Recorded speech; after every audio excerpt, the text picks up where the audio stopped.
untuk membuka ini dengan baik, tetapi itu perlu dukungan politik dari kita gitu, agar kekuatan, karena kita tahu ya banyak masalahnya, ada ranjau-ranjaunya di dalam gitu. Banyak ya. ranjau.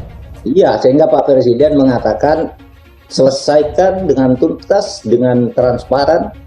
Pemerintah, ini yang dikatakan Pak Presiden, pemerintah percaya Kapolri bisa menyelesaikan ini, tapi jangan terlalu lama. Untuk motif ini Pak Kabar Eskrim menyampaikan harus menjaga perasaan dua pihak, baik pihaknya dari Brigadir Joshua maupun pihaknya dari saudara FS.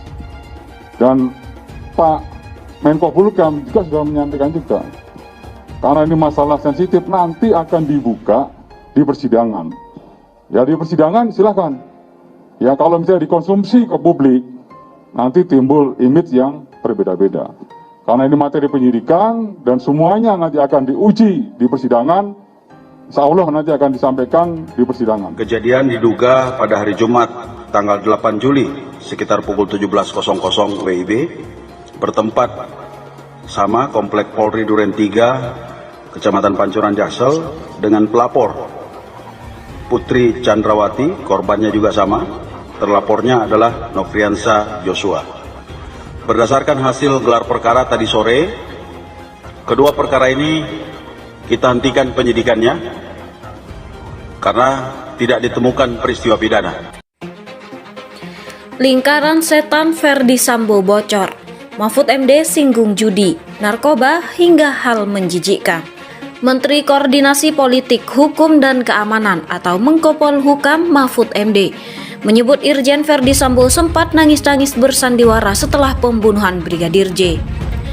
Adapun momen Irjen Ferdi Sambo nangis-nangis bersandiwara itu dilakukan sang jenderal di hadapan Komisi Kepolisian Nasional atau Kompolnas.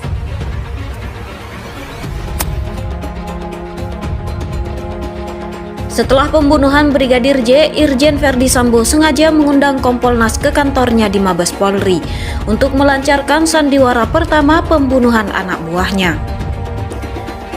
Mahfud MD, Irjen Ferdi Sambo dan Deddy Kombuzer. Saat itu, kata Mahfud MD, Irjen Ferdi Sambo memainkan jebakan psikologi dengan harapan sandiwaranya bisa berjalan lancar. Hari Senin, Kompolnas diundang Ferdi Sambo ke kantornya. Hanya untuk apa? Hanya untuk nangis-nangis di depan Kompolnas, kata Mahfud MD. Ketika hadir di acara podcast YouTube Deddy Kombuzer, Jumat 12 Agustus 2022. Selain nangis-nangis di hadapan Kompolnas, Irjen Ferdi Sambo kemudian memulai narasi bahwa pembunuhan Brigadir J ini dilatar belakangi masalah dugaan pelecehan terhadap istrinya, Putri Chandrawati. Saya Ferdi Sambo teraniaya. Kalau saya sendiri ada di situ, saya tembak habis dia, katanya gitu. Terang Mahfud MD menirukan ucapan Irjen Ferdi Sambo. Hubungi anggota DPR RI setelah bersandiwara di depan Kompolnas, Irjen Ferdi Sambo tak kehabisan akal. Dia rupanya menghubungi pihak lain untuk memuluskan skenario yang diduga sudah disusunnya setelah pembunuhan Brigadir J. Adapun pihak yang dihubungi Sambo adalah anggota DPR RI. Namun anggota DPR RI yang dihubungi Sambo tidak merespon panggilan. Ada juga itu anggota DPR dia dihubungi. Namun pas ditelepon enggak diangkat, terang Mahfud. Banyak pihak berusaha menutupi pembunuhan Brigadir J.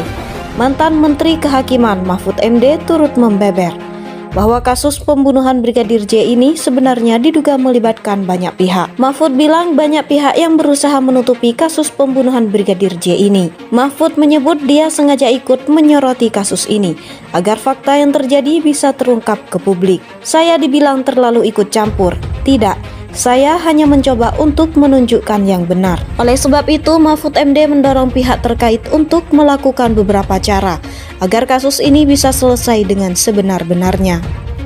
Maka saya arahkan coba untuk otopsi ulang, Polri otopsi ulang.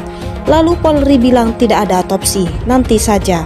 Beber lelaki 65 tahun itu. Bukan kata Polri lah, kata penyidik dan pendukung Sambo yang di kepolisian, ujarnya. Menurut Mahfud, jika polisi kala itu tidak melakukan otopsi ulang terhadap jenazah Brigadir J, maka kepercayaan publik akan hilang. Jadi saya bilang, itu jika tidak diotopsi ulang maka kepercayaan publik akan hilang.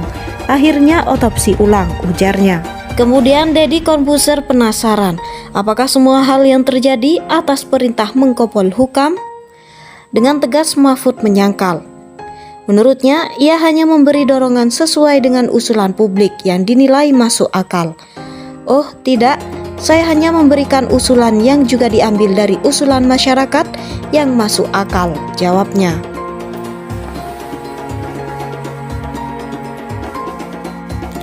Kasus judi dan narkoba, Mahfud MD turut menyinggung soal judi dan narkoba. Mahfud juga mengatakan banyak pihak yang berupaya menutupi kasus ini dengan berbagai cara. Masih ada saja yang menutupi.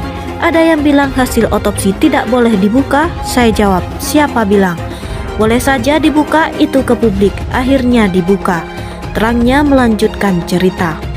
Deddy pun penasaran dengan nama-nama yang akan ikut terseret dalam kasus ini. Ini kalau dibuka, sejujurnya nanti akan ketahuan lagi yang lain lagi. Itu gimana? Tanya Deddy. Mahfud menjawab bahwa ada 31 nama yang bakal terseret, termasuk masalah judi dan narkoba. Kalau di kasus ini terorganisir ada 31 nama saja. Jangan melebar kemana-mana, paparnya. Jangan melebar ke judi, narkoba, dan lainnya. Kalau itu nanti ada lagi, banyak itu, sambungnya sembari tertawa. Ia juga menyebutkan jika dirinya sudah mengetahui fakta dari kasus ini, namun memang bukan kewenangannya untuk membongkar. Wah, kalau Mas Deddy tahu yang lebih dalam, sensitif itu lebih parah lagi. Makanya saya bicara yang udah diketahui publik saja, terangnya.